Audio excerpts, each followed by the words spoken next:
collaboration with Ali Momeni, my colleague, and the work is these live animations we've been doing where I draw onto Mylars a lot of animals animated and moving through space. Some of it is really manual, like I draw onto these Mylars and then I just make it bigger and smaller by moving it up towards the camera or by wiggling it, and then he captures that in a loop on the computer program, and then he animates it using a program called Max.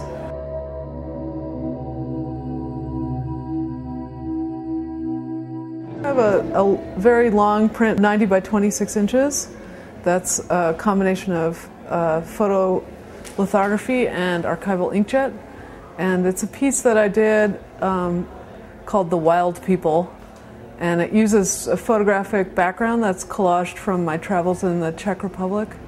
And then I hand draw images of sort of fantastical animals and half people, half animals. And then these wild people that are my central characters. So the wild people are this medieval image of this sort of romanticized image from medieval times of these hairy people that live out in the forest.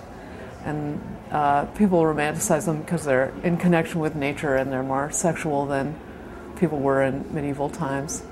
So the other prints that I have in the show are kind of life-size lino-cut banners.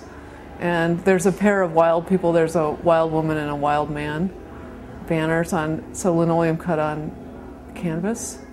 And then the other pair is more of a contemporary pair. It's a skateboarder girl and a boy reading. And those lino cut banners are done from vector drawings that I did in Flash for animations. And then I transferred them large size to linoleum and I hand carved and printed them onto banners. I used to work in this pretty formulaic way of having a centralized character that was really large and little characters around it.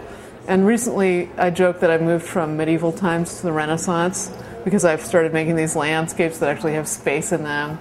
And so that long landscape format is the format I've been working with these characters interspersed throughout.